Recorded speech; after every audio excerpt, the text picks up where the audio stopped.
Hello, hi, my name is Marta Guinaga, and today I'm going to be talking about a book called Sense and Sensibility.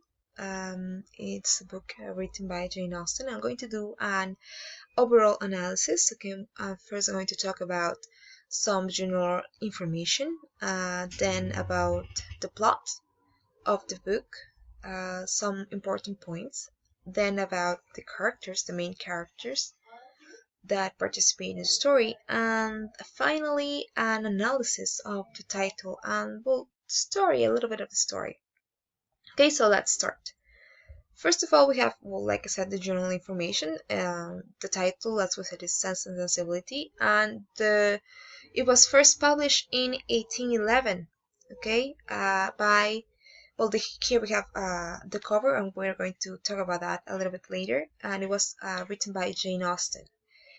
Okay, here we have a picture of Jane Austen. As we can see here in the title, we have Sense and Sensibility, a novel in 3 volumes, but we don't have the author. We have just by a lady.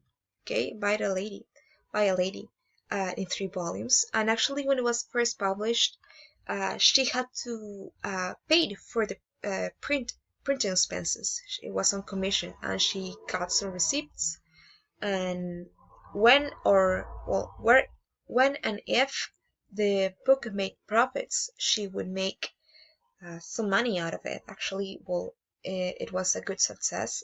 It got 2 good reviews, and by 1113 she had won £140 and sold 750 copies, which was a huge deal by then at the time. The first version was is said to be written in 1795, and was an epistolary version. Actually, the original title, wasn't going to be Sense and Sensibility, but Eleanor and Marianne. We're going to see later why. Like I said, the novel was such a huge success that in 1813 a second edition was advertised, but this time not with by a lady, actually by the author of Pride and Prejudice. Okay, let's see about. Oh well, we have another book here of Sense and Sensibility. Okay, let's talk about the plot now. Okay, so the story starts when Henry Dashwood dies. Okay, and Mrs. Dashwood, who was the second wife, and their daughters, Eleanor, Marianne, and Margaret, are forced to leave because, well, the first son, John Dashwood, receives everything. The women are invited to live in Devonshire, and they accept because their situation was very precarious. They didn't have a lot of money. But before they leave, Eleanor falls in love with Edward Ferrars. Okay, who is Edward Ferrars? He was the brother of their sister-in-law. Okay, well, she keeps it very secret. She didn't say anything about her love for Edward to anyone. Well, when they go to Devonshire, the women make new acquaintances like John Middleton and Mrs. Jennings, who were the ones who invited the three sisters, and Colonel Brandon, who was the friend of John Middleton. Well, one of the sisters, well, both of them didn't really like being in Devonshire. Marianne, especially, she missed her home. But she meets Willoughby, and she falls in love with him. And well, she was very excited about this, and in other words, she screams her love for Willoughby, and pretty much everyone assumes they will get engaged. Here we have some pictures that are from the movie from 1995 from Sense and Sensibility. Here's the original house. Okay, here we have Marianne with Willoughby, and here we have the three sisters, Marianne, Eleanor, and Margaret. After this, well, like I said, Marianne and Willoughby were very much in love, but Willoughby has to go to London, and he that it didn't give any notice. Well, and Marianne gets a little bit heartbroken At the same time, Miss Steele and her sister Lucy arrives at Devonshire and confesses that she has been Edward's fiancée for years, which breaks Eleanor's heart because she was in love with Edward.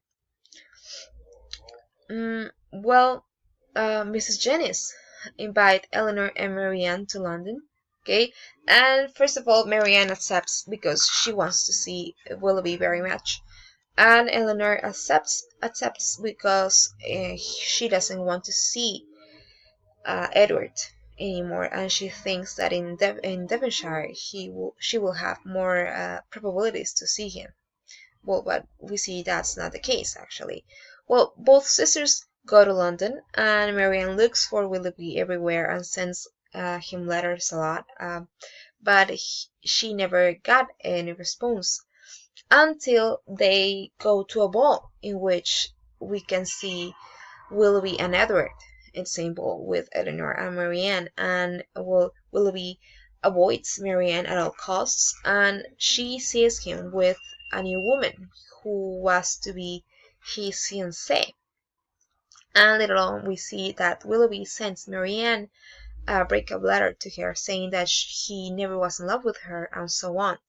On the other hand, Eleanor sees Edward's and Lucy, and in that point, Edward and Lucy's engagement goes public. By the way, a consequence for this is that Edward is disinherited by their family, by their mother and sister, who didn't want him to marry Lucy because she didn't have any money. Well, both sisters go back to Devonshire, and Marianne becomes very ill. She's very heartbroken, and well, she becomes very ill to the point of death. And this news gets to Willoughby, who reappears and explains everything to Eleanor. Why is he going to marry another woman and so on? And well, he explains that it's because of the money. And well, Eleanor tells this to Marianne, and she feels a little bit better about it because she realizes that they could have been a good couple anyway. In other side of the story, Colonel Brandon confesses to Mrs. Dashwood that he is in love with Marianne, and the mother tells both sisters, which makes Marianne a bit contradictive in a way, but she starts taking notice to Colonel Brandon after this. Well, later on, well, Marianne starts to feel better, and news get to the sisters that a certain Mr. Ferrars married Miss Steele, and everyone thinks that it's Edward, but actually not, because Edward gets to Devonshire and clarifies that it was his brother Robert who married Lucy, and Edward asks Eleanor to marry him. And well, here we have again some pictures. Marianne being a little bit ill, well, a lot, very much ill. Marianne, the reason why she got ill is because she started walking a lot in the forest. The sisters in the ball.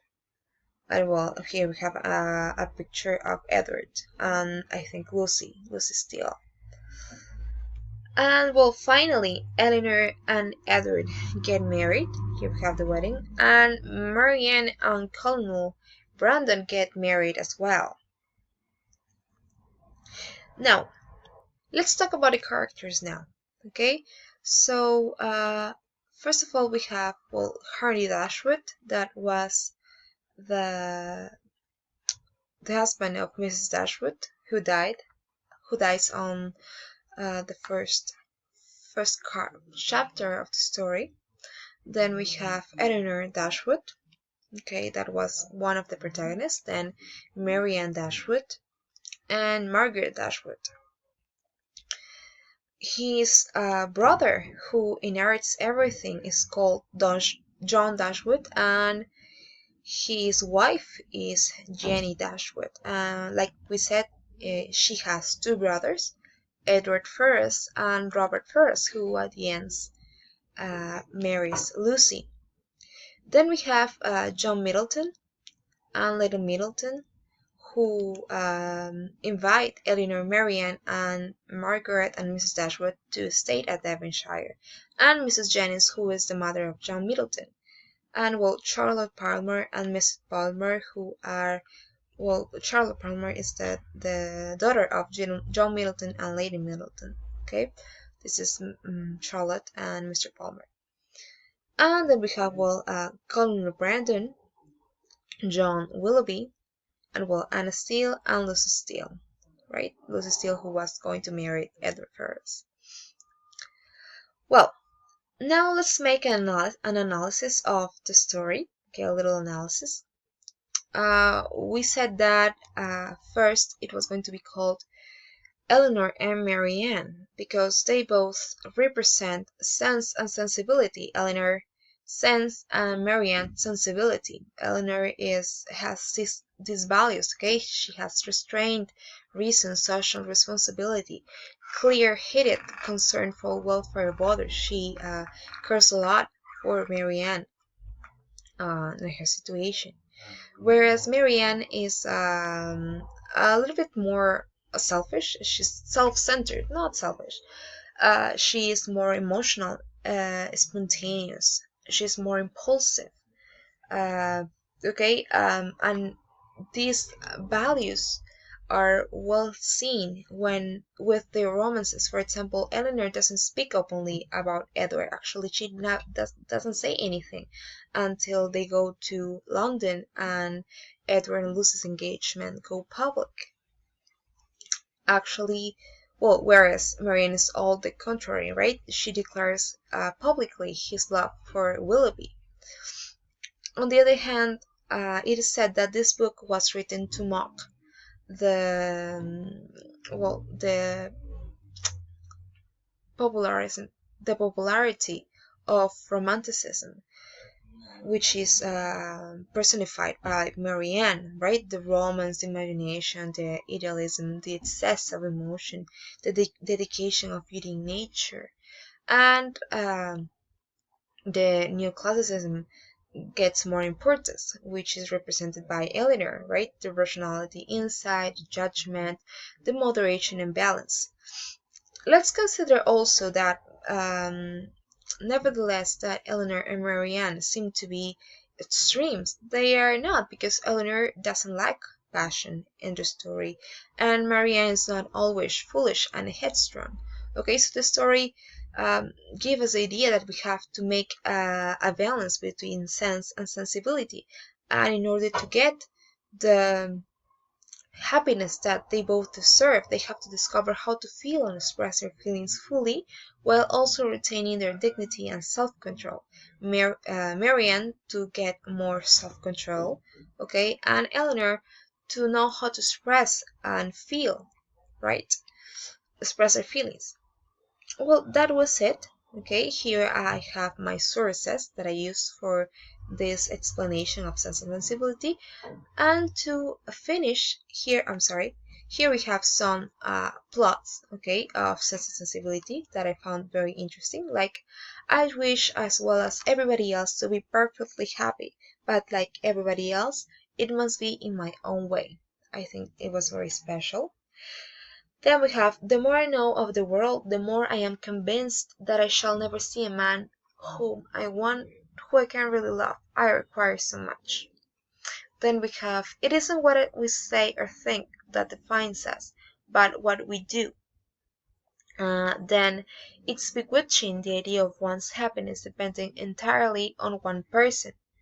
And finally, know your own happiness. You want nothing but patience, or give it a more fascinating name. Call it hope.